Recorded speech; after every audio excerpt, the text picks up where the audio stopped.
Good afternoon, everyone, and welcome to ARC's Fireside Chat.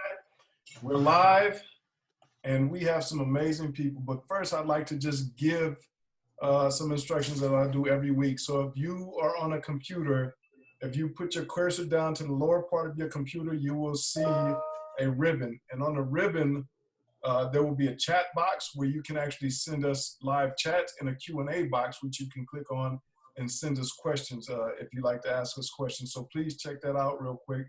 That's for anybody that's on a computer. And I think you can actually do it on a phone also. A little bit more difficult, but on the computer, please have a look at the ribbon. The ribbon at the bottom of your screen if you move your cursor down there. So I want to just update you on a few things for ARC. We've continued to move virtually. We've now sent in more video content to the Department of Corrections. Our addiction certification program, they will be taking their midterms, I believe, next Tuesday. These are all members that are working on becoming addiction specialists. And our Second Chance Prison Boot Camp is still moving forward. Yesterday, I had the honor of being able to deliver 14,000 bars of soap to Lancaster State Prison on behalf of Mara Sadler. She's amazing. She wanted to do something for people that are currently incarcerated, and literally 14,000 bars of soap. If you are familiar with the Department of Corrections or any prison system, normally you get 1 bar of soap, and that bar of soap is supposed to last you an entire week. So oftentimes you wash your hands, you bathe, and sometimes you wash your clothes with that bar of soap. And in this time of COVID-19, you need to wash your hands more. So we thought that it would be great to be able to provide the people that are currently incarcerated in Lancaster Prison with bars of soap. Something that came of that are more donors that would like to donate. So we will be looking at CIM and CIW in the hopes of being able to also donate an equivalent amount of soap to those 2 institutions. In terms of CDCR and COVID-19, currently there are 155 people that have tested positive in the Department of Corrections. There's been 1 death. A total of 770 tests have actually been conducted throughout the state, and 105 employees of CDCR have tested positive for COVID-19. No deaths for employees. One of the things that I also experienced yesterday when I walked in the Department of Corrections, and I'm not sure if this is statewide yet, but I do know that they're actually they're producing and passing out hand sanitizer now for everyone that's in custody and the staff. They're also producing masks, and from what I understand, Lancaster Prison, 3 masks have been issued to every person that's currently incarcerated in that facility, and all staff have to wear masks now, or have been wearing masks. When I was at the facility yesterday to drop off the soap, everyone I saw had masks on, including the people that were in custody. I was not able to go all the way into the facility only to drop off the soap, but everyone was wearing masks. I believe that the effort is statewide. I haven't been able to communicate with many people from different institutions, but from what I understand,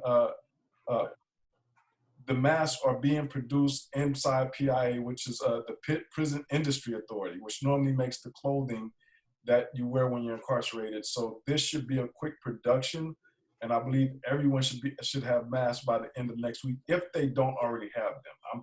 Next week I'll be able to verify that everyone has them. So those are my updates for ARC and for Department of Corrections. So as you know, my name is Sam Lewis, and I'm the Executive Director of the Anti-Recidivism Coalition. I want to share a little bit of my story that has a lot to do with my connection to this particular fireside chat. So I spent 24 years in the Department of Corrections, and when I went in, I was a teenager. I was 18, and a month after I was arrested, my daughter was born. I didn't know the impact my daughter would have on my life and turning my life around, but when I went into the system, I continued down the path of destruction, being involved with gangs and drugs and everything that was negative. And during this time, I would go on visits, and that's how I got to know my daughter. doing visits in different visiting rooms in different institutions. So for 7 years, we would play checkers or color or sit down and talk. And she'd always be able to hug me and talk to me and ask me when I would come home. So about 7 years into my sentence, I had gotten into some trouble and I was headed back to isolation, back to the security housing unit. And my daughter and mother came to visit me. And as my daughter walked up to the booth that I was in, she had never seen me behind prison glass or in shackles. And I could see her curiosity as she walked up and she saw me in shackles. The curiosity went from curiosity to fear. And I knew the fear wasn't for me or wasn't for her, it was for me. She was afraid of what was going on with her dad. And she looked at me, and if you can imagine, a 7-year-old little girl, big brown eyes, and she just says, Daddy, why are you back there? And why can't I hug you? And why are you like that? And all I could tell her was that, Daddy, I got into trouble. And she looked at me with no judgment, just innocence, and just asked me, Daddy, could you not get in trouble again so when I come back, I can hug you? And it literally broke my heart to see the pain that I was causing my daughter. It did not register to me until that day that I had to change. And I promised her that I would try. I was on the maximum security yard. I didn't know how I was going to do it, but I knew from that day forward I would try. And literally, that's what made me decide to pursue my education and then do everything possible to return home to be able to be with my daughter. And even now, the scars of being in prison, us being separated for 24 years is something that we struggle with. So the programs that I'm going to introduce you to today are near and dear to my heart. So our guests today are Karen McDaniel, Tiffany Brown, Bree Anderson, and Sunshine. Karen McDaniel, Karen McDaniel is a co-founder and executive director at the Place4Grace based in Southern California. Place4Grace is a nonprofit agency dedicated to restoring families and advocating for families impacted by incarceration. Karen herself has been an integral part of the educational, social service, and criminal justice reform arenas for over 25 years. She has an extensive background in early childhood education and human development and served as a professor of child development and education for more than a decade. Recent milestones for Karen include a 2018 UCLA Justice Work Group Beyond the Bars Fellowship, a 2018 Certificate of Special Congressional Recognition, and most recently, the recipient of the 2018 Uncommon Hero Award for her work on family reunification throughout the state of California. Karen, how have you been doing? And tell us a little bit about your organization.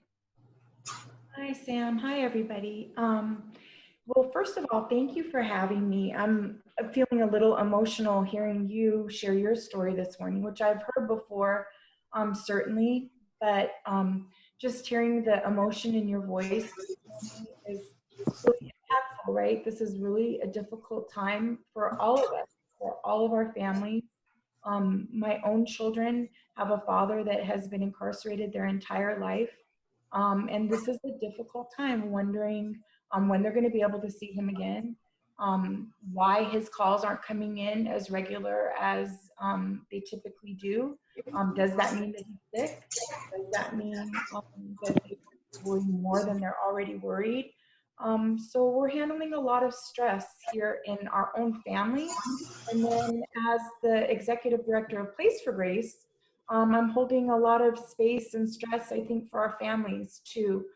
We run camps inside of California prisons, Camp Grace. And so this summer we have 3 camps coming up. And our families right now don't know if they're going to be able to be together for those camps. So our dads inside are feeling a lot of anxiety and worry.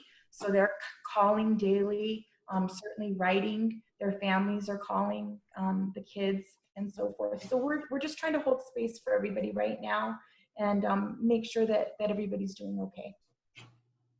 Thank you, Karen. Tiffany Brown, Having experienced parental incarceration as a teen, Tiffany Brown knows firsthand the difficulties of living with a parent in prison. Tiffany is a licensed counselor, youth developer, and founder of Developing Despite Distance, a community-based program in Detroit that supports middle and high school age young men impacted by parental incarceration. Tiffany is also a 2020 activist leader for We Got Us Now, a national organization built and led by and about children of incarcerated parents. Tiffany, how are you doing right now? And could you tell us a little bit about your organization, please? Sure, thanks for having me. I'm really just glad to be here with you all today. I guess I want to just echo what Karen started off by saying, is that this COVID-19, this global pandemic, is greatly impacting all of the young people that we service. Developing Despite Distance particularly works with young men in Detroit that have incarcerated parents. And right now, what I'm hearing from our young men and our families is just a real concern, just an overall concern about the well-being of their incarcerated parents. We have almost 40 facilities, 40 state prisons in the state of Michigan. And we, our young people are always living separately from their parents, right? As being impacted by parental incarceration, it provides a layer of separation already, right? And then this global pandemic is just an additional layer of just anxiety and challenges and barriers. I think particularly our young men, like Karen mentioned, are wondering why they can't talk or even get notifications from some of these facilities about the well-being of their parents. Just wondering if there is access to hygiene products, masks, personal protection gear, like you mentioned, and hand sanitizer. Overall, just really, really just the same concern that everyone across the country is having with this uncertainty, right? Like, how are our parents doing, especially when we can't talk to them? But as it relates to how we deliver our program, we meet in person on Saturdays, and throughout this pandemic, we haven't been able to meet. So we've been just getting really creative and switching our program to virtual platforms like this, and just really being creative with bringing our digital mentoring sessions and like some workout sessions, just trying to keep our young people engaged during this time, because we understand that self-care matters for everybody.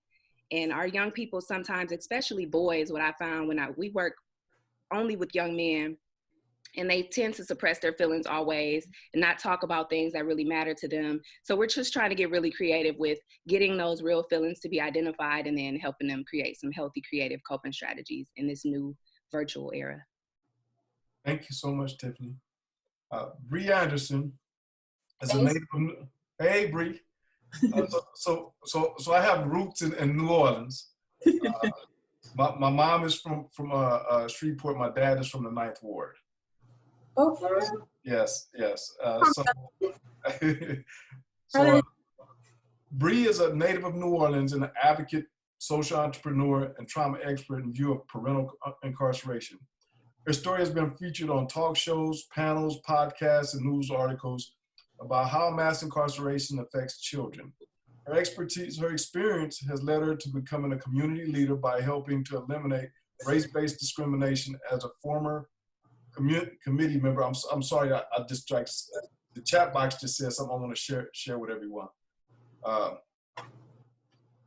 Former committee member for the NAACP and board member for the Innocence Project in New Orleans Young Professionals Committee. It defies society stereotypes of children with incarcerated parents. Bree has been nominated for several awards, including Champion for Change and Forbes 30 Under 30, and is the co-founder of Daughters Beyond Incarceration, a nonprofit geared towards enhancing the overall life of girls with incarcerated fathers. Very near and dear to my heart. Bree, how are you right now? And tell us a little bit about your organization. Hey everyone. Hey Tiff. My name is Bree Anderson. I am born and raised in New Orleans, Louisiana, and I'm a co-founder of an organization called Daughters Beyond Incarceration. DBI is led by two women that's born and raised from New Orleans and grew up fatherless due to parental incarceration. My father served 23 and a half years for crimes that he didn't commit in Angola, in Louisiana, and he was free in November of 2015 growing up with a single mother was really hard, and having a parent that's incarcerated for crimes he didn't commit was even more traumatizing, knowing that he could have faced the 2 life sentences that he was given. In May of 2018, I joined forces with Dominique Jones, and we started DBI to help girls like us because I didn't have a DBI when I was growing up. Our organization focused on mentoring the girls, advocacy, and policy implementation to educate the public on Louisiana mass incarceration crisis and to explain the need for investigation into the impact of parental incarceration on Louisiana children in Louisiana through public education, advocacy, and policy implementation. In October of 2019, we released about 7 to 8 recommendations for legislative session.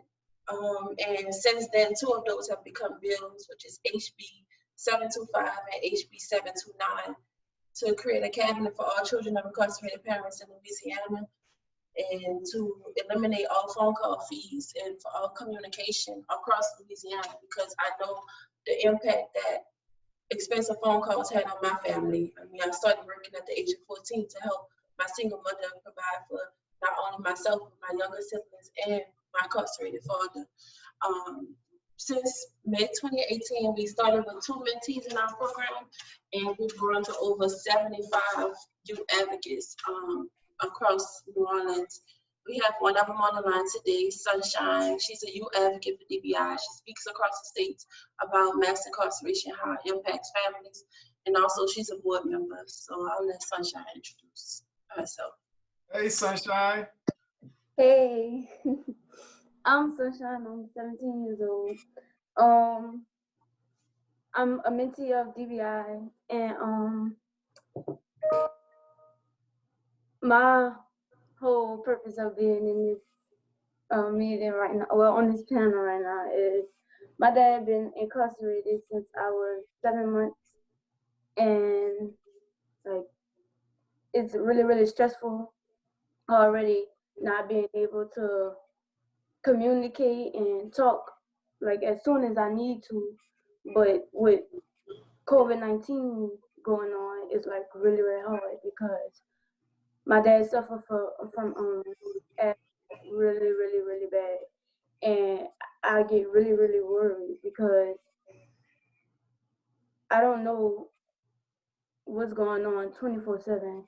So with the COVID-19 going on, it's like, my daddy okay? Is he around people or affected by people that has it? Do I have to worry about him getting it? Do he have sanitizer? Do he have Lysol? It's like, it really stresses me out because not only do I have to worry about me, I have to worry about my dad because he's somewhere where I know that it's not safe at all, because they already just, I'm not gonna say they don't care about him, but they don't care enough about him. So it's like, it's really hard to sit here and lay down and go to sleep when I got my daddy on my mind 24/7. So it's like, I gotta worry about my health, but I also gotta keep on trying to check up on my daddy. Hey, Sunshine. So we met a year or 2 ago, and I admit, like, right now it's hard for me just to be able to stay emotionally balanced because I see in you my daughter. But just know that your dad is doing everything to get home to you, and we're doing everything to help him come home too. Okay. All right. So I kind of want to look at like around the country in Michigan and Louisiana and California, and you kind of expressed it pretty good, Sunshine. Like, but I also want to hear from Karen, Bree, and Tiffany. Like, the youth that you work with, the children that you work with, what have they expressed in terms of not being able to communicate with their parents or be able to see them right now, and all these different areas, and like what's going on in the areas where you're at? So it's 2 parts. what have the youth that you work with experienced or have been sharing with you? And what's going on just in your state, in your city?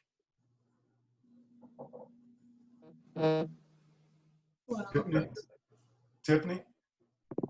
Yeah, I'll go ahead and I can get started for sure. Well, I mentioned that we service boys and young men. What we found is that they're not always so open to just be super expressive about how they feel. But we've been holding space. I've been having some individual conversations with them, getting their caregivers involved with the conversations, just to kind of see. And like I mentioned, there's just like an overall just concern. Like Sunshine said, like, do they have the necessary cleaning supplies? Like, are they being provided? What are they being provided? How are they able to access, like, making phone calls and communication? We were like 3 weeks into the stay-at-home order before one of the young men had heard from his dad. That was the very first phone call that he received. It was 3 weeks into the stay-at-home order. And there's just concerns because, you know, that young man's mother is laid off during this time. So the financial burden's on the home. And then how are they going to be able to even just put money on his accounts to be able to help to make sure that those resources are available? So yes, like the same challenges that Sunshine is thinking about is the same thing that our young men, you know, are concerned with. But we, as an organization, are just getting really creative to find ways to bring those feelings out, the real feelings, because when they suppress them, it comes out in unhealthy ways. And now is not a time that we want to not be in tune with like the self-care of our participants. So, but particularly in Michigan, I just wanted to give like a few numbers. And this has been changing. Bree mentioned it before the call, but this has been changing like every day, even sometimes multiple times throughout the day. But the most recent information that I have around Michigan, and like I mentioned earlier, we have almost 40 state prisons here in our state. There are 38,000 inmates housed in those facilities. And so far, we have 574 positive tests and 21 deaths to date.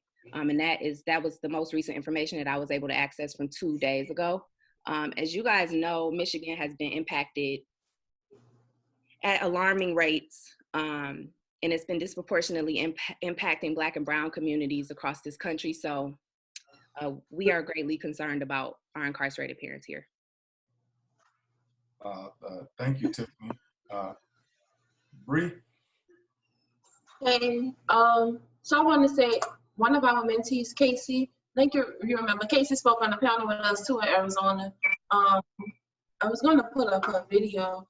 She expressed how she had to work. Casey's still working through COVID because, I understand because I work, even though I don't feel like it's the best thing to do, especially for a time like this. But I also understand when I was that age and I wanted to talk to my dad, nobody couldn't tell me nothing different, you know. So she's working to provide money, you know, to support her dad, talk to him on the phone. So every day she risking her life to go to work, you know, and be around, you know, could be exposed to COVID just to make sure that she can talk to her dad and put money on his books so he can have the supplies he needs to survive while this going on. So, and I want to like just to make a point to us. So it literally costs $23 for a telephone call from prison. And I know that because we receive calls as a staff, and since we switched over, I see since we switched over to virtual program and I'm working from home, I see the cost for each call. And if you think in terms of a single mom paying bills, taking care of kids, and wanting to make sure that their children are able to talk to their dad, or a single dad doing the same thing, $20 for a phone call when that's a ridiculous amount of money that people have to pay. It's price gouging. It's price gouging. And like with securities in Louisiana, you have to put a minimum of $25 on there just to talk to your parent or to your loved one on the phone. Like, what if I don't have $25? If my mom don't have $25? They have girls in our program haven't talked to their parents yet. They don't know what's going on. And Oakdale, the federal institution, they have so many cases in Oakdale. Last I checked, there was 273 staff that's been infected with it. We have girls that have, fathers that's there, and they saying that if they get infected with COVID, they don't want to go to the infirmary because they're afraid they're not going to make it back out. They don't feel safe using the phones behind other people because they don't have the materials. You said, I think in LA, they give them masks. They don't have that in Louisiana. Do you have a total number of deaths for Louisiana of people that are currently in custody? I have 57, but I don't know if that's accurate or if it's true. I don't know if that's accurate. Thank you. For the deaths, I just was looking up the number because I know it changed from yesterday.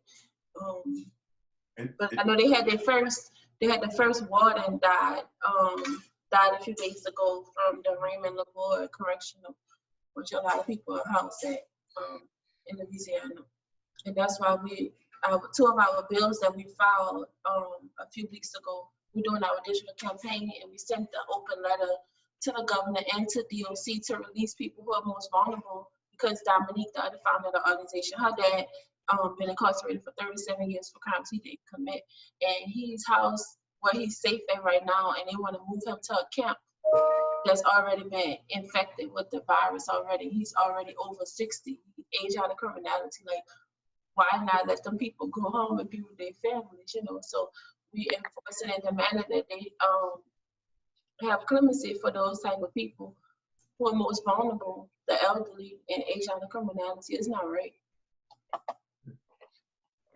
Karen, have you been able to talk to any of the youth that you worked with, and how is this impacting them from your view, like around California? What have you been seeing and hearing?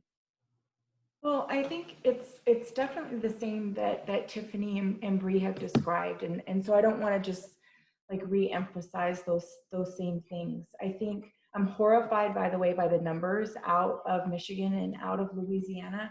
I think to date, correct me if I'm wrong, Sam, we only have one currently death that has occurred in CDCR as far as an incarcerated person.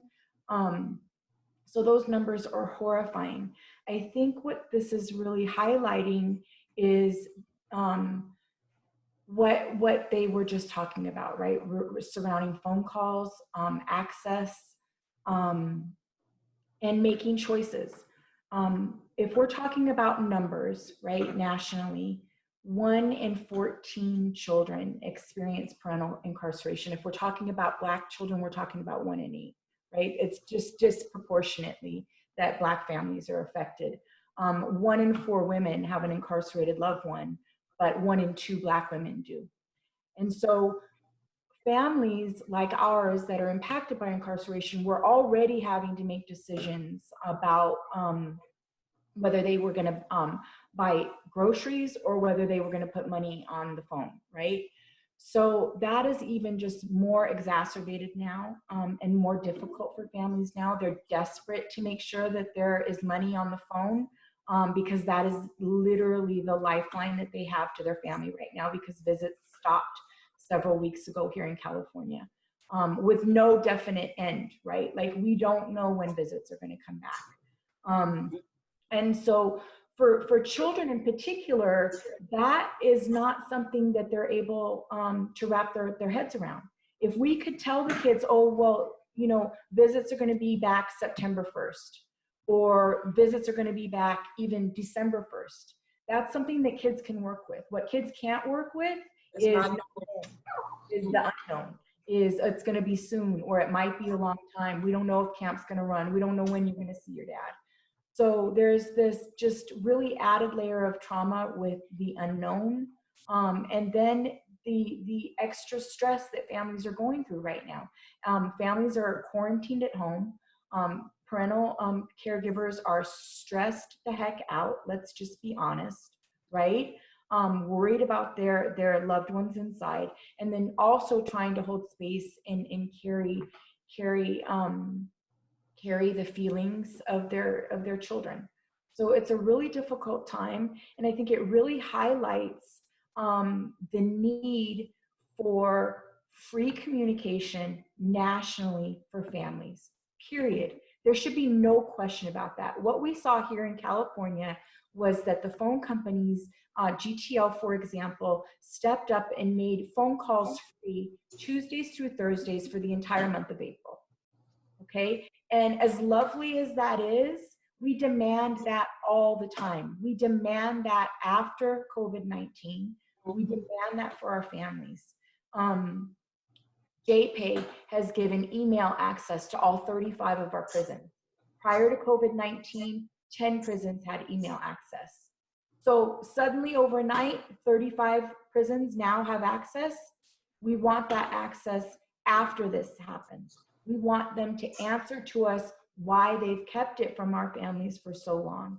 So I really want to just highlight for the people that are watching today, the incredible injustice of the predatory campaigns that are launched at our families, as far as the packages that we purchase to send into our loved ones to make sure that they're eating, that they have vitamins right now, and those types of things, phone calls, etc. So thank you, Karen. So for everyone that's listening, the reason why we wanted to address this topic of like children with incarcerated parents are considered like the silent victims. They don't like you. How often do you hear about children whose parents are currently incarcerated having a voice or people that can really push for them? It's not often, and they're never thought of, and that in and of itself is an injustice, because when we look at our system, our criminal justice system, if it was more humane, we would take into consideration our children. We would take into consideration, okay, I did something wrong and I do need to be held accountable. However, I also should be able to see and speak to my children. Whether that's to add, in conjunction with physical visiting, being able to have video visiting. Like right now, if they had that available, the switch would be so easy, and it would take so much stress off of our children that no one's considering. Like, and so I say that because I know people that are viewing this come from a broad range of backgrounds, including probably some corrections officials. But I want you to keep that in mind. Children like Sunshine that just want to be able to know that her dad is okay. She has to wait for a letter to find out if he's okay. She can't see him. Is that fair to her? True enough, dad has to be held accountable for whatever he did, but should she also be punished? I don't think that's right. Not in the manner that she's being punished right now, where she can't like be able to talk to her dad or see her dad. And then the predatory part of like having to pay $25 for a phone call, how is that fair? So I just wanted to put that's the reason for it. And I want to ask Sunshine, like those parts of like the amount that costs for a phone call, or if you were to be able to talk to a person that could just say, okay, I'm gonna change all that, what exactly would you ask them to change? Whew, a lot. Mainly, really, like, just like you said, I feel like, okay, my dad made a mistake and he's been held accountable for it. I didn't make that same mistake. So why am I being held accountable for his mistake? Why can't I talk to him when I graduated, but when I was in school, I wasn't able to say, oh, Dad, I got straight A's on my report card, or I passed my MET test. It was always, I passed my MET test Friday. Probably like a month later, I'm able to sit there and tell him, oh, well, I passed my MET test, but by then I didn't pass about several MET tests, so he don't know that. Like, he don't know that. So it's really, I feel like we should be able to talk to them when we need to. Like, it's okay to give us a phone call every once in a while. Like, I'm not demanding for them to just, oh, I want a phone call every day, but like, when they do call, it should be free. Yeah, like at least 2 times out the week, we should have a free phone call to be able to talk and express ourselves and really maybe the crime rate wouldn't be so high, because we wouldn't go have to act out and do the stuff that some people do, because we'll be able to talk to the people that matters most to us. I'm the type of girl, like, I'm a daddy's girl. I tell my daddy everything. So I just feel like some things that go on in my life, if I would be able to talk to him about it, the outcome of stuff would be totally different, because I'll be able to have that conversation with him and hear his side or hear what he has to say about it. So I wouldn't go and just say, oh, I'm gonna do what I think is best. I'll be able to talk to him and he'll be able to tell me what he thinks would be the better option for me to do. So I really feel like phone calls would be really, really good. And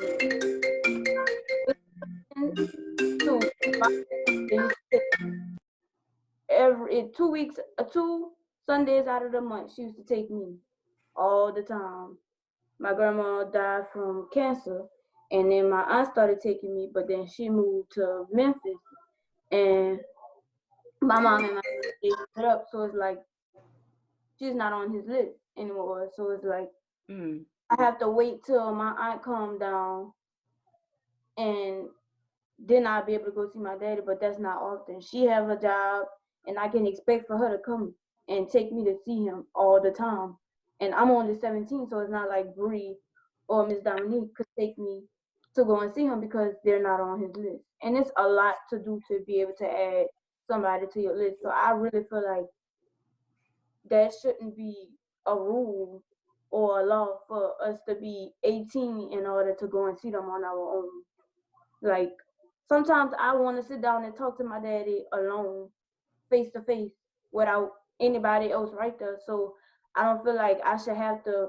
That's very uncomfortable if I want to talk to him about something, and here there's my aunt or Bree or Miss Dominique sitting right there, and it's like, I really can't talk to you because somebody else is right here, and I'm not comfortable telling them I just want to talk to you. I think, so that's two things. Can I chime in just really briefly? I think I just want to put some numbers with what Sunshine is talking about. We all understand that in America, mass incarceration is a thing. Over 2.4 million is the number that we have currently, that we have 2.4 million people incarcerated in our country, more than any other country in the world. But attached to that 2.4 million incarcerated individuals, and this is a conversation that people really often don't talk about, but Karen and Bree absolutely understand, is mass parental incarceration. 2.7 million. The fact that it's 2.7 million children attached to those adults, right? More children are impacted by it than actually incarcerated individuals. So if we can wrap our mind around the fact that they exist, we exist, right? Me as a former child of an incarcerated parent, right? And Bree and Sunshine and Sam's daughter, right? And Karen's children, right? We all exist, we're existing, but we're not having a conversation to talk about looking a layer deeper of mass incarceration and what it really, the impacts that it really has on young kids. And then just to touch on Sam's point really briefly about the video calls, yes, times like this, video calls matter. But what I'm concerned with is that across this country, there are state and federal, not sure about the federal side, but state facilities that are pushing to do away with in-person visits. And so if anything that COVID-19 has showed us during this time is that physical touch matters. Being around your loved ones in their physical presence matters, right? Like, we're sheltering in place in our homes and we're like going crazy. But imagine a young person who, like Sunshine, her father has been incarcerated since she was 7 months, and not being able to physically see her father, right? And so I just want to make sure that we elevate the importance of in-person visits. The codification of in-person visits is something that's really important to We Got Us Now organization. And we want to make sure that we're making a connection now to COVID, that this is something that our young people always are experiencing, the distances and the limitations with actually being able to physically touch their parents. So our young boys in our program came up with a slogan. It's called "Just One Touch Means So Much."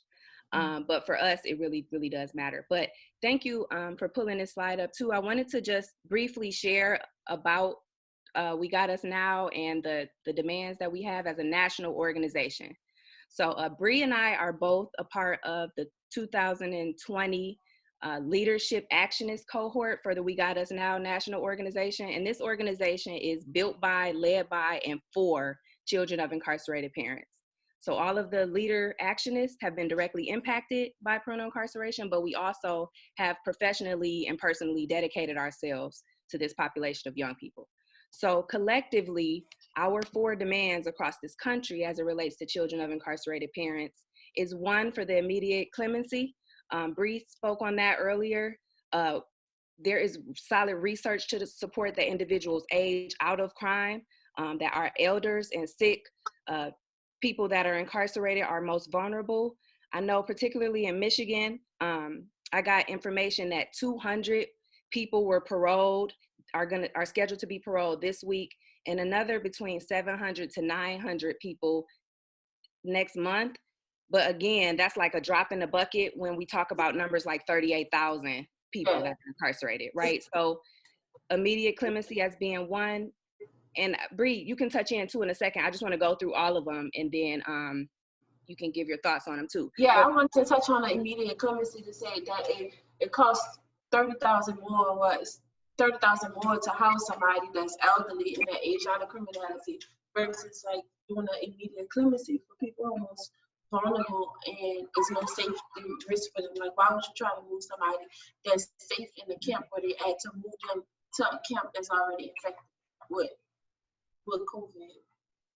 Yeah, and it doesn't help when I see articles like, I think there was somebody that was, I don't know, the media plays a role in it too as well when we talk about clemency, and just wanting to be sure that we're pushing the right narratives as it relates to this.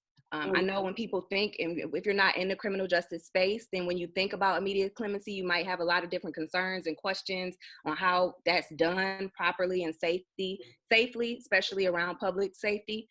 But there is real research and real strategy thoughts happening all across the country around that issue. To touch briefly on, so the conversation or the narrative right now is to release people that are nonviolent, non-serious, et cetera, and create space that way. And so the conversation, a couple of weeks ago, we actually had a conversation about extreme sentences.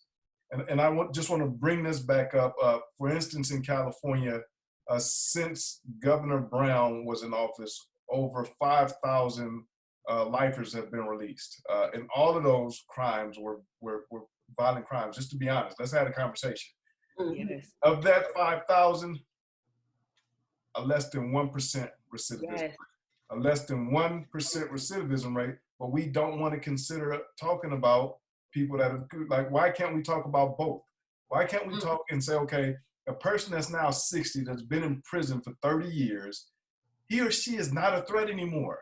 They're not a threat. Why would you want to keep a person like that and then basically sentence them to death in times like this? Just having a real conversation when we look at it. If I was convicted of a violent crime, I spent 24 years in prison. I've done nothing but give back to my community from the day that I've come home, and I'll continue to do that as long as God allows me to. And I know thousands of others just like that do the exact same thing, but no one wants to have that conversation. The other part, when we're having this conversation, imagine if Sunshine's dad came home and was able to help her through the rest of her teenage years. Like, all of these things matter, but our system is so based on punitive measures, like we don't take into consideration the broader impact on families, especially our children. But could you finish with the list of demands could you describe the organization We Got Us, and Ebony, which I will definitely be reaching out to have on one of our shows.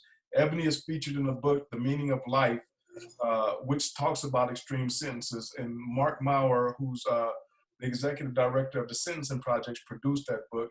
I would love for anyone that's listening to take a look at that book. I'm also featured in it. I get no revenues from it, so don't think that I'm just putting it out. I'm saying it because it's a great book that gives you insight into how extreme sentences impact people.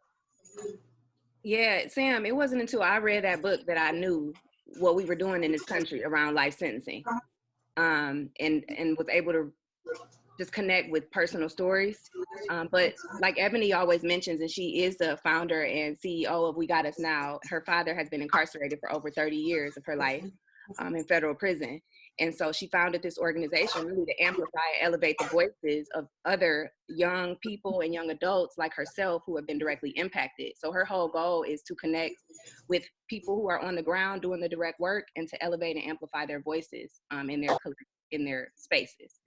And so, but she always talks about it being called a corrections, the system of corrections. And so if we're naming it the Department of Corrections, like how are we not believing that people can change, right? That change is possible.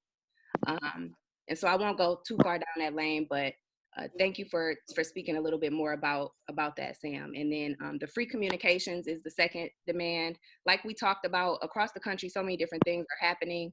Some people can get phone calls, some people can't. Some people have access to emails and a tablet use and postage, but we just think that uniformly parents should not, families shouldn't have to pay for communication during this time. It's not the individuals that are incarcerated that pay for the communication. It's the parents and the families. I'm sorry, the caregivers and the children, like Bree's mentee that's still working to be able to put money on her father's books. So who should have to pay during this time, especially when there are like 26 million unemployment claims happening and people are being laid off and all of those different things, like who should be profiting during this time, right, off of our families. And then the notification system is the third demand. There should be a free mobile notification system with real-time alerts and updates on what's going on in the facility where your parent is housed. You shouldn't have to guess and Google 15 different ways and watch every single news clip to find out what's happening. Like I mentioned, there are almost 40 facilities in Michigan, but there's only one woman's facility. Our mothers in the state of Michigan are in one facility. And I want to know what's going on in there, right? Like if we have young men that have a mother that's there, I currently don't have anyone in my program that has a mom that's there, but there are young people, tons of people across this state that do. Where's the communication? Where are the alerts? Where daily or weekly they're saying, hey, this is how many people have tested positive. This is the deaths. This is the measures that we're putting in place to make sure that we're like isolating people who have symptoms and like just communication. Let us know. We shouldn't have to guess and just kind of just be at bay waiting. And then the final demand is for safe and sanitary measures, and Sunshine mentioned it. How do I know that my mom or my dad has soap, hand sanitizer, a face mask, has Lysol to be able to clean his living quarters, and then free Medicare and no medical copays during this time? They should be waiving those things. This is a global pandemic. So, you know, there things that are typical to this space should just be being considered and adjusted and modified during this time. So if anybody that's watching wants to explore more about We Got Us Now, you can visit the website at wegotusnow.org or We Got Us Now on Instagram. I want to give a shout out to, because the way that I was able to meet all of these amazing leaders, Karen, Tiffany, and Bree, and definitely Sunshine, was at a national conference, the Arizona State Center for Children Wellbeing and Children of Incarcerated Parents National Conference. It was amazing, so I want to give a shout out to that national conference. I would love for them to continue to make sure that they have that national conference. I think they're watching too. Somebody just texted me they're watching. Okay, so good. Please invite us to that conference again. Oh, Melinda, yeah. It's important. We want to make sure that the voices of the children who have incarcerated parents is heard. And the way to do that is to be able to uplift those voices. And whether it's on platforms like this or platforms like that conference, they need to be heard. People like Sunshine need to be able to have their voices heard. I want to pivot a little bit and ask a couple of questions to each of you. So first, Karen, so could you explain a little bit more about what exactly is Camp Grace? What do the families do? And why is it important for both parents, and especially why is it important for kids? Like, describe, like, what is Camp Grace? Like, okay, is it a camp that everybody like leaves and goes to? Like, what does that consist of? Well, that's a great question, because sometimes people think that the dads um, invite us in and the kids stay at the prison. That's not true. And then some people think that they release the dads for the night and the dads come back and stay at the house, lake house with us. That's not true. Camp Grace is a 5-day art and music-based program that brings children between the ages of 8 and 14 into California state prisons to visit with their dads for a full week. And it's really like no other program other than our mentor program out of Washington, D.C. at Hope House, because it brings kids to be with their dads. And I wanna bring up something that Sunshine brought up. She said, sometimes I wanna talk to my dad without anybody there. And none of us really tuned into what she was saying there. And I heard her really, really clearly. And I'm gonna say it again for everybody. Sunshine said, there are times when I wanna talk to my dad and I don't want anyone else there. Not her grandmother, not her auntie, not Miss Dominique, not Miss Bree, no one. She wants to be there with her dad by herself, because there are things that she can speak to her father when she is alone with him that she cannot speak in front of other people. There are things that he can share with her that he cannot say in front of other people. There is a unique interaction that happens when a parent and a child are alone together. We understand that clearly about women and their children. We don't so much understand it about men and their children. Camp Grace gives children and dads an opportunity to be together without the caregiver there. Moms ask all the time, can I bake cookies? Oh, I'm really good at cooking. Can I cook each night at the house? No, you cannot, ma'am. Thank you, but no thank you. Only your children are allowed to come to camp, because they need that time with their dad by themselves without you there. And it is really, truly one of the most sacred parts of camp. So throughout the week, our kids have a major task to complete with their dads, and that is building a life-size mural. And the theme of that mural is, what would a perfect day be with my dad if he wasn't here, right? So those dreams look like everything from creating a mural that replicates grade graduation, which one of our families did. Her dad was not able to be there for her graduation, so they built a mural together and redid graduation in that mural. Some of our families have gone skydiving or rode on the backs of dolphins in their murals. But through that artwork and through the music and the dancing that we do together, we begin to heal. We begin to heal some of the loss that we've all been suffering. And there's another thing that happens, right, at camp, and that is, I think, building a legacy that's bigger and different than my dad's in prison, right? Lots of kids have been relegated to knowing their fathers and their mothers in visiting rooms only. You described having your daughter see you behind glass, right? Camp is completely revolutionary in the fact that it breaks all those barriers. Children are not relegated to one kiss at the beginning of visit and one kiss at the end of visit. They can kiss their dad as many times as they want. They can lay on the floor, they can roll around in the grass, they can play football. So camp just provides a medium for families to be together in a way that allows them to heal. Thank you. Bree, thank you, Karen. So if you saw the pictures, and if you get a chance, go to Place4Grace's website, you'll see more pictures and you can see like what it's like. Bree, so I'm curious, so this is a question, one to Bree and then one to Tiffany. Like, so Bree, why daughters only? And then Tiffany, why sons only? So Bree. It's on, Sunshine, but I'll go. So DBI is unique because it's not only led by two women, so I want to say two Black women that came from the projects, some of the roughest projects in New Orleans, and broke the cycle of being a child of an incarcerated parent.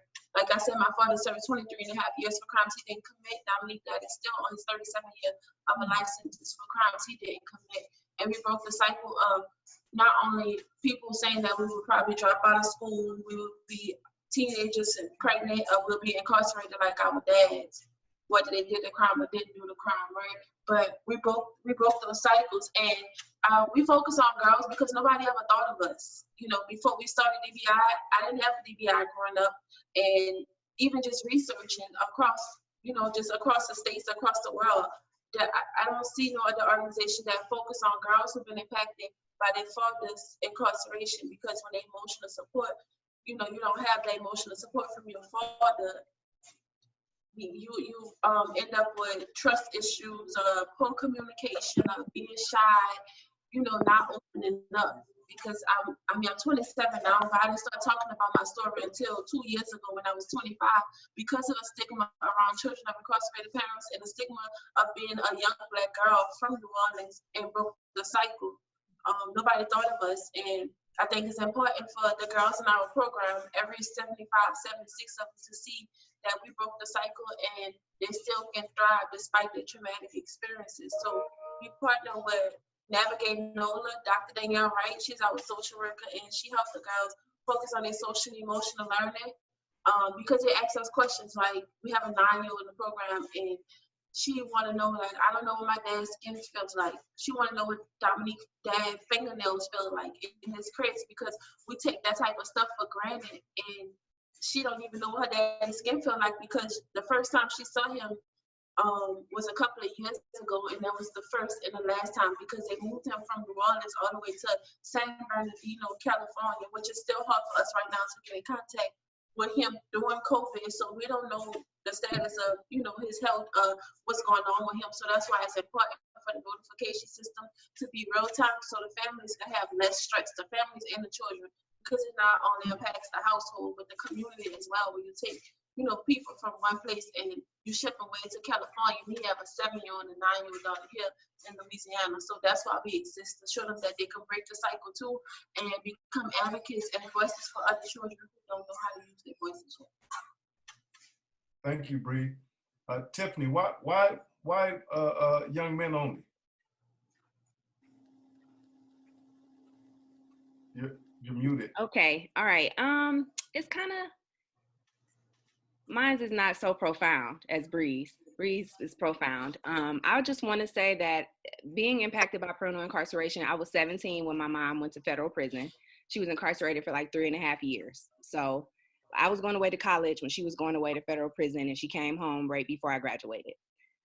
From there, like, I just was working in the radio field, and then transitioned into just like understanding the importance of giving back to my community and doing youth development work, and ended up going back, getting my master's in counseling. And just through that process, I started doing my own self-healing around the relationship with my mother and I. And you said it, Sam, you've been home for like 8 years now, but the trauma is always there, right? And so 3.5 years could never compare to the 24 years, but there's always things that my mother and I will continue to work through, like throughout our relationship, and throughout my life. But that counseling program, when I was getting my master's, really helped me to realize like all the trauma I was just pushing down and holding.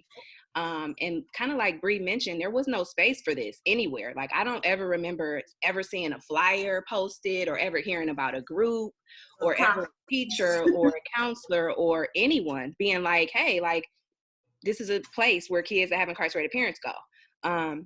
And so, like, in 2016, the My Brother's Keeper initiative and through the Obama Foundation came to Detroit. And the funding opportunity was really built all around improving outcomes of boys of color in urban communities. And so they invested $500,000 into Detroit, and I applied, and 500 individuals and people applied, and I wasn't a nonprofit at the time. I was just me. Like, just with an idea, like, it takes 50 cents to write a letter, and maybe we could just help them just to be a bridge between the young people and their parents, because I understand that the caregiver burden is heavy. A lot of times it's not that the caregivers don't want to make that relationship happen over time, but when it's a long time, it's like I'm prioritizing what my focus is, and I just have to make sure that it's food on the table and that we got housing, and I'm working a couple jobs. And so for us, we just want to step in and be a bridge. So what we do is we provide we provide money to pay for visits, both in-state and out-of-state. So we paid for some of our young men to see their incarcerated parents that were in federal prisons, because when they're in a federal prison, that creates a really huge distance barrier. And then we do Saturday groups where they write letters consistently to their incarcerated parents. We have a social emotional learning curriculum that we're developing, similar to what Bree does. But really it's all around helping them to identify their feelings and to begin developing real healthy coping strategies. And to echo what I've been saying is just the boys, they really often don't have a space to talk and to be vulnerable and to say, like, I'm sad, I'm disappointed, I have resentment towards my parent, or whatever those real core feelings are. You know, young men just mask it and push forward because, you know, that's sometimes how we condition them, even from birth, right? To just like, even sometimes our young men are saying things like, I don't want to be the man of the house, right? Like, I don't want to be 13 and be the man of the house just because my dad went away. Like, now I'm the man of the house, but I want to be a kid. So that is like what drives me, and I will forever work with young men and boys. And we do a great job of connecting them with adults that have been impacted directly as well, because I think, like Bree said, she just started talking about her story a couple years ago, and it wasn't until I got into this space that I ever started telling my story, and that was in 2016. So we want to make sure that, like, I'm out in the community finding adult men that either currently still have a parent in prison or that have been impacted by it, and they know what it's like. And so we bring those men in as mentors and to support, and as volunteers of our program. We're volunteer led right now.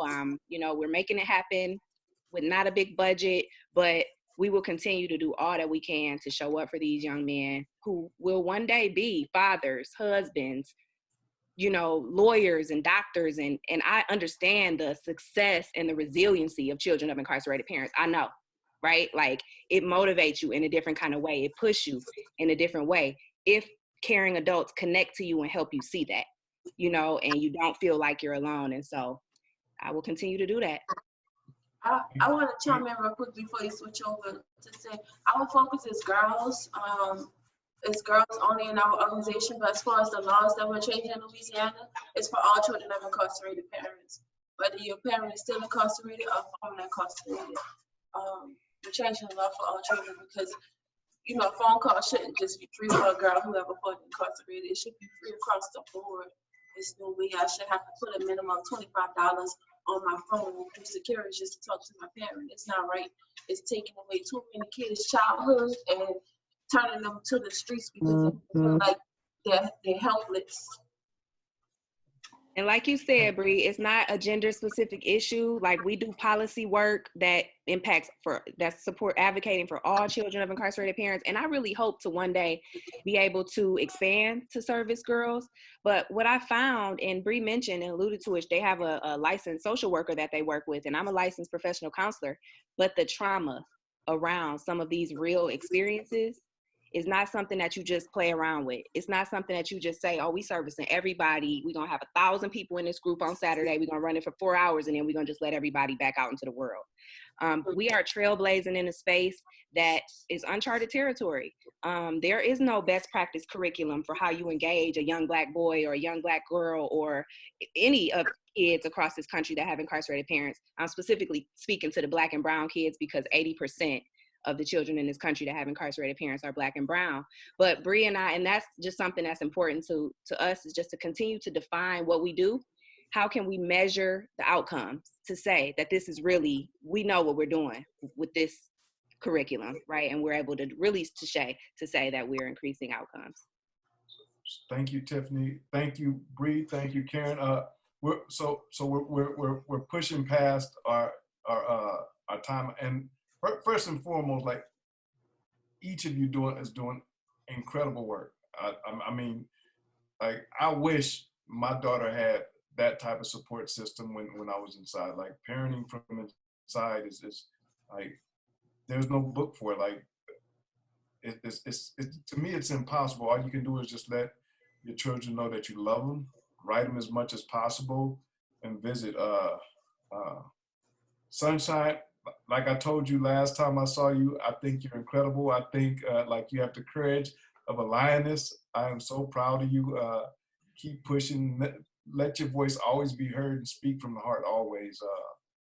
Just want you to know that. Always know that. So in closing, I want to just ask each person 1 minute each, because we're really we're pushing past our time. Closing thoughts for today, and then I'm gonna announce something else at the very end. But closing thoughts for today, and then I'll close out with our last announcements. Karen. Yeah, so I want to take my 60 seconds to be really intentional about extreme sentencing and what we're doing to families. We are stealing mothers and fathers from our children, from our families, and from our communities, and we need them back. No one needs to serve 20, 24, 25, 32 years in prison. No one needs to. No one heals in a cell. So that's the first thing that I want to highlight, just the incredible misjustice of extreme sentencing. But I also want to use my 60 seconds to talk about something Tiffany brought up, and that is the young men that don't want to be the men of the household. I work inside California prisons with thousands and thousands of fathers, and I hear over and over again how they were told as young men, you're the man of the house now. It was typically when their own father went to prison, right? And I want to say to every single person that is watching, we cannot burden our young men like that. They are not the man of the household. They ought not be the man of the household. Their father was stolen from them as a result of mass incarceration, the continuation of slavery, the new Jim Crow. It has to stop. We want our dads back. And no, our kids need to be kids. They don't have to be the men in our households. They deserve to be kids. And we have to hold the space that allows them to be that. Thanks for having me on. Thanks for highlighting this topic. I think that the work that Tiffany and Bree and Dominique are doing, Dominique isn't here today. I know she's watching. Dominique, you're beautiful. I think that the work that they are doing is absolutely phenomenal. And Ebony at We Got Us Now, I hope to see her on. That is the only national organization that is highlighting the needs of children of incarcerated parents. And they ought be recognized. They ought be uplifted on every single platform available. Literally, Ebony gave a voice to my own children years ago in the Love Letter campaign, where she filmed my children reading love letters that they had written to their father. I would encourage people to Google that campaign. Again, it's the Love Letter campaign for fathers that are incarcerated. So thanks again, Sam. Tiffany, thank you, Karen. 1 minute last thoughts for the day. Okay, y'all know I talk a lot, so let me put a timer on. No, I'm kidding. And I'm glad that, this is a fireside chat, not so formal. Y'all could tell me to shut up. Okay, but no, I just want to say that as we wrap up, I really appreciate everybody for spending time with us today to talk about these young people who matter so very much to our communities and to our futures. I want to just ask, please follow us on social media. We're in a virtual era right now, so you will be able to stay tuned on all of what we're doing, both in our states and across the country. So please follow all 3 of our Instagrams page. And if you're in Michigan, please reach out, but also be sure to visit the We Got Us Now website. We are represented across this country and have some ways that you can be involved. And then as just a final thing, I just wanted to tell Sam that parenting behind bars is not impossible, right? Like, it's a challenge and it's hard and it's not ideal, but we, with the support of organizations who are dedicated, right?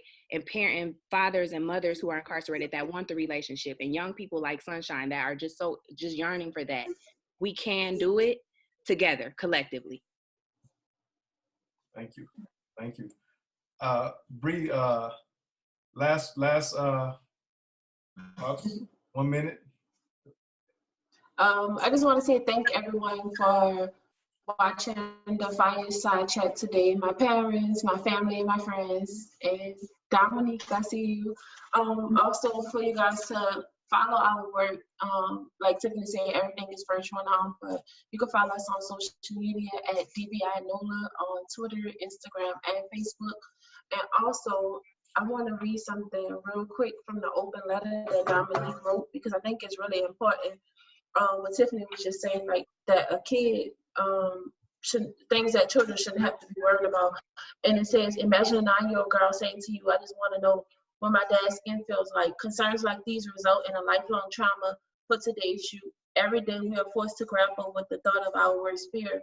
Will my mom or my dad die in prison? As children, their concern should be what TV show will they watch after school, not whether their parent will survive the duration of their incarceration, especially during COVID, because I know that was one of my worst fears. And I talked to my dad on the phone. You get so excited when they say you have a collect call, but then here goes the operator. Come on, stealing 3 minutes of your time, and then saying you have 1 minute left, but you don't know if that 1 minute is going to be the last minute you're going to hear from them. So continue to support people who are incarcerated, whether you have family or friends.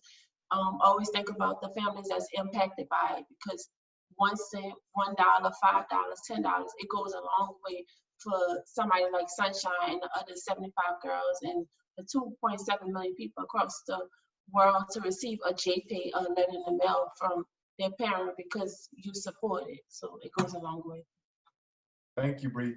And for our audience in the chat box, you'll see all of the social media information for all 3 of these amazing organizations.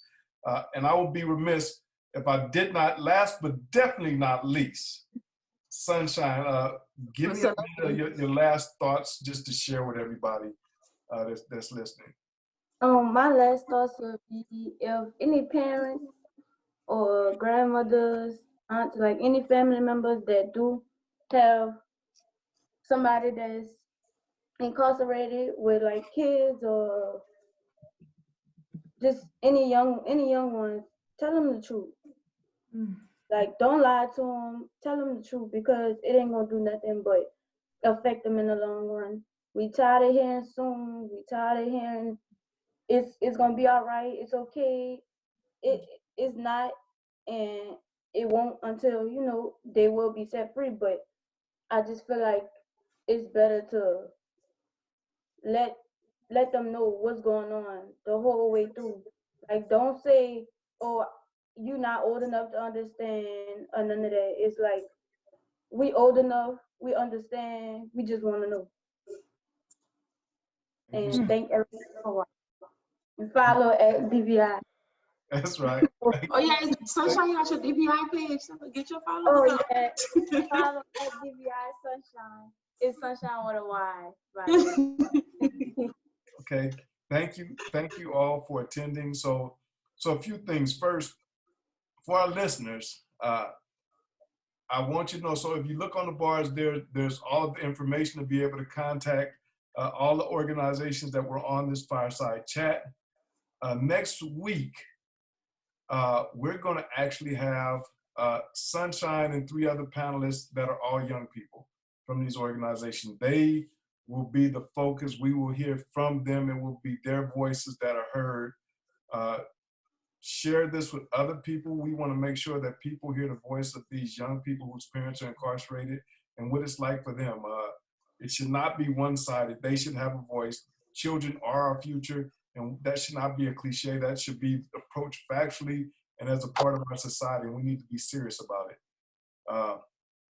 Thank you, everybody. And if there's just one thing that you can do this week for our listeners, continue to donate PPEs to people inside.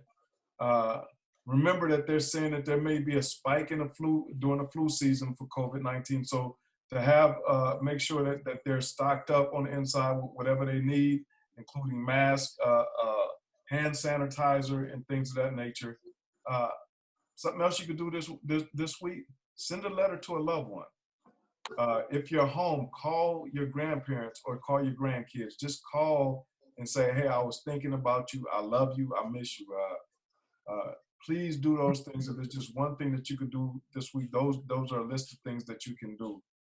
I want to thank you all again for joining. You inspire me, you motivate me.